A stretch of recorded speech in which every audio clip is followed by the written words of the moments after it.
Thanks, everyone. I'm really excited to tell you all about my work on the first occupancy representation for reinforcement learning with Spencer Wilson and Nish Sahani. The talk's going to be at a sort of fairly high level about the motivations and intuition behind this representation and some basic applications to neuroscience. But if you're interested in more of the nitty-gritty things and applications to machine learning, we definitely encourage you to check out our iClear paper this year.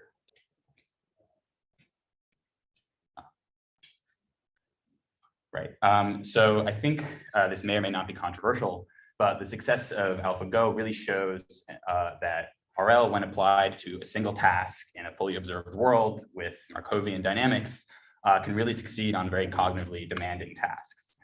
It's hard to think of a task, that's harder than Go in terms of, just planning and understanding a task and trying to make strategic decisions. And so because of the success, it's, natural wonder, like, why aren't, learning and decision-making done deals already? And I think the answer is no surprise given the previous talk and all the previous talks.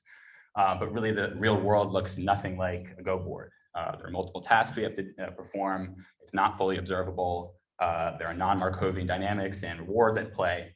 And so building agents that can learn and representation, which can account for these types of uncertainties and these types of naturalistic properties of the world is really sort of, we think the next frontier for RL to sort of move it from success in Go to more real world scenarios.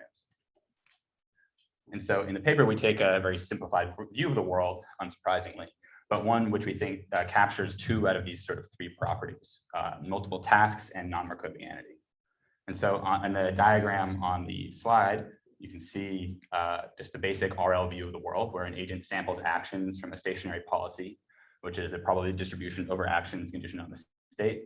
The action at time t in conjunction with the current state induces a transition in the world probabilistically. And then the agent observes the new state, assigns some reward value to it, updates the policy accordingly, and takes another action. And its goal is to maximize its cumulative discounted reward or return, where gamma is some scalar between 0 and 1, which ensures the sum is bounded when the horizon is infinite and effectively determines the near or farsightedness of the agent.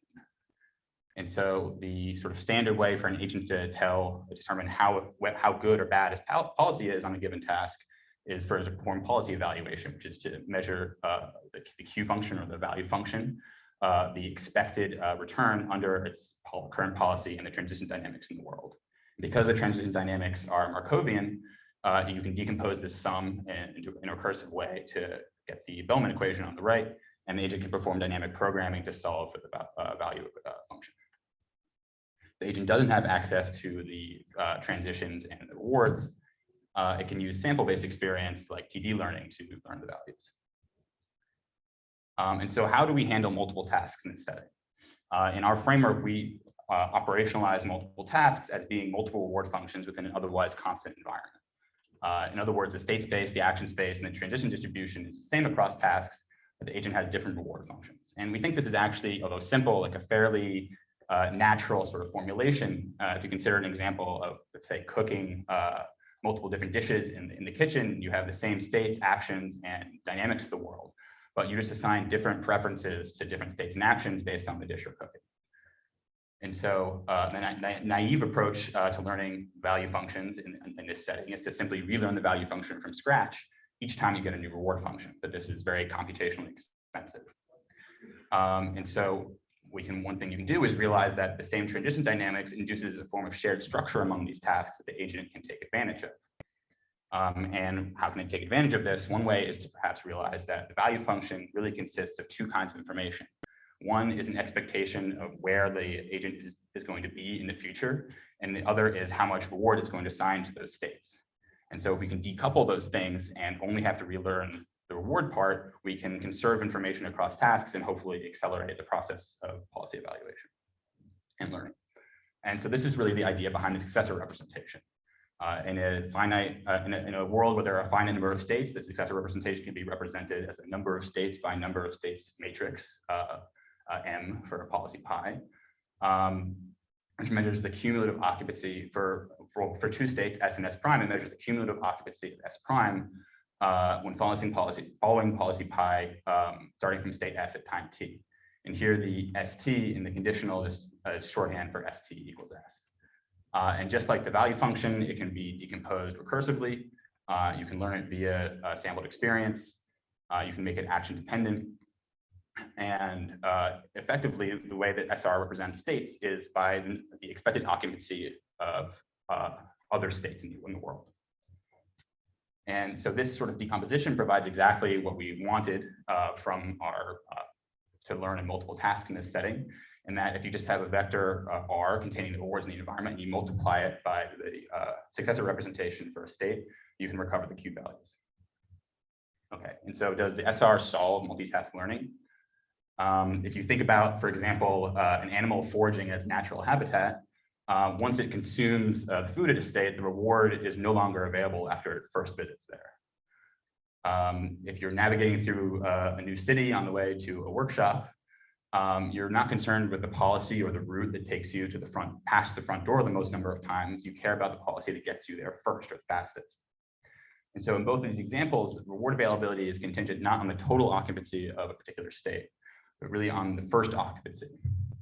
And so that's the motivation underlying the first occupancy representation, which is a modification of the SR, which represents states by their expected discount to the first occupancy of other states in the environment.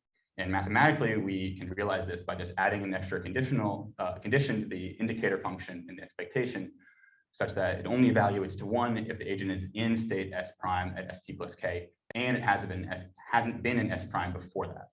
And note that this is an inherently non-Markovian property of the representation because it's contingent on where the entire history of the agent and where it's been before, not just on the previous state. And so just like the successor representation, the FR obeys a Bellman recursion. You can learn it via samples, and you can do rapid policy evaluation with it. Although interestingly, in this case, when you multiply by their vector of rewards, it induces a new reward function or a non-Markovian reward function, RF, which only delivers payoff upon the first access to a state of interest. And to get a better intuition for the FR versus the SR, you consider the simple grid world on the left, where the agent starts in state S0 and is trying to get to state SG, and using the two policies pi1 and pi2 at its disposal. Pi1 first goes up and to the right and then cycles around and around. It takes longer to reach the goal state, but repeatedly revisits it. Pi2 reaches the goal state quickly, but never revisits it. It just goes to the right and then up, but then never re-encounters the goal state. And so because the cumulative occupancy under Pi1 is higher than for Pi2, the SR between the start state and the goal state is higher for Pi1 than Pi2. But because the FR only cares about the first occupancy of new states, it's higher for Pi2 because it gets there quicker. And so when performing policy selection, the FR prefers policies which reach states faster. And so to get a little bit even more of a feel for what these representations actually look like, you consider the same environment with 3 different policies. And if you look at the SR, the value of the SR accumulates in states which the policy repeatedly revisits. For example, if it gets stuck at a wall, the value of the SR really goes up there. Whereas the FR only accumulates value in states in proportion to the time expected to reach them, or inversely proportional. And so now that we've seen that the FR can be used to do effective policy evaluation across multiple tasks, it makes sense to think, how can we leverage this property where the FR prefers shorter paths into some method of planning or optimal control? So if we consider the same setting as before, there are many different heuristics that the agent could use to select among its policies or use its policies to take actions in the environment. And one popular example in machine learning literature is generalized policy improvement, or GPI. And in GPI, what the agent does, it's fairly simple. It just uses its stored successor representations for each policy, multiplies them by the reward vector for whatever new task it's facing to estimate the Q values, and then finds the policy with the highest value and acts really with respect to it. And so in this particular case, that this seems fine enough. The Pi1 is the only policy that reaches the goal state on its own. It goes up and to the right and around, and neither of Pi2 or Pi3 get there on their own. So it's the only policy which has a positive value, and it'll follow that one all the way around. But really, if you're looking at the policies the agent has at its disposal here, that's a suboptimal choice, because what it really wants to do is go across from S0 and then up using pi 2 and then up using pi 3. And so how can we use this sort of property of the FR where it prefers shorter paths to sort of leverage this and derive an optimal planning strategy in this case? And you note this basic strategy is rooted in the basic intuition of following one policy until a given state and then switching to another one. Yeah, and so how can we do that? Let's consider the basic case in which the agent is allowed to use only one policy from a given state to reach the goal state. So in each state, it wants to find a single policy that will take it to the goal. In this case, what it wants to do is simply pick the policy with the highest value of the SR between its current state and the goal state, because higher values of the FR mean higher discount factors and shorter paths. And here we'll use capital gamma to denote the expected discount for the current plan the agent makes to get from S to the goal state. And the subscript 1 indicates that it's allowed to use one policy. What we actually show in the paper is that using the FR, you can essentially build a dynamic programming algorithm which can effectively find these shortest paths provably in an optimal way. And so how does this work? If you're considering a state S and you're trying to decide how you might switch from your current policy to another policy en route to the goal, you can remember, well, the shortest path corresponds to the maximum discount, and there are many different sub-goals which it could choose to switch out.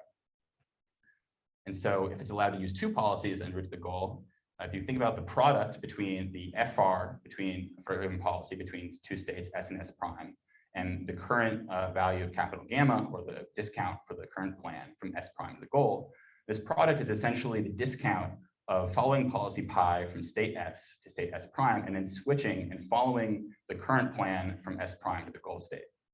And by maximizing jointly over policies and sub-goal locations, you're going to find both the policy and the switching location that are optimal, that shorten this path the most, given the constraint that you're allowed to use two policies. And so performing this maximization induces the following update into the policy selections in each state, where now the agent will switch and go across like it should. And running that in the environment results in an optimal trajectory. Okay, so that's good. And so how do we get a better sense of how this works in practice in, let's say, a slightly larger environment? We have a variant of the classic 4 rooms environment in which each time the agent reaches a goal state or a rewarded state, a new state is sampled randomly throughout the environment. And as base policies that the agent is using, we just use the simple actions up, down, left, and right. And so if we look at how this agent performs averaged across 100 trials, we can see that FR planning, or FRP, reaches the optimal performance of fully converged value iteration, which is given the true dynamics of the world and reward function in 3 iterations. And why is that? It's because at each step of the iteration of the dynamic programming algorithm, FRP adds a sub-goal and a policy if doing so reduces its path length between rewarded states to the goal. And because of the nature of the base policies here, up, down, left, or right, each iteration will add at most 1 turn in its path towards the goal.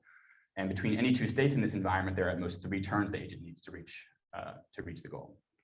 And so this is why after 3 iterations, it reaches optimal performance. And in general, FRP will converge a number of iterations equal to the number of policy switches it has to make en route to the goal. And so significantly, value iteration, while it obviously provably reaches optimal performance, it takes over 180 iterations in this case to reach optimal performance. So over the same number of iterations as FR planning, it performs far worse. And one other significant thing to note is that in this case, GPI is actually equivalent to FR planning, where you only allow 1 policy on route to your goal. And so here's what trajectory looks like from when running the FR planning algorithm among different goals in the environment. And we also see that when we increase transition noise in the environment, performance matches that of fully converged value iteration across noise levels. Okay, so the last thing we want to talk about is a very simple example, which we think indicates some promise for the FR for neuroscience. And one of those things is if you think about cases in the real world where planning shortest paths is really important, it's when there's danger. And some recent sort of very exciting work done by Tiago Branco and Philip Shamash at SWC at UCL has really shown that it seems to indicate that mice plan their routes not using some explicit spatial map in these settings, but really a memorized sequence of sub-goals. And so in their experiments, they had a mouse wandering an arena. And at one particular area of the arena called the threat zone, if the mouse entered that area, a loud crashing sound would play, and the mouse got scared and would run directly across the arena to the goal.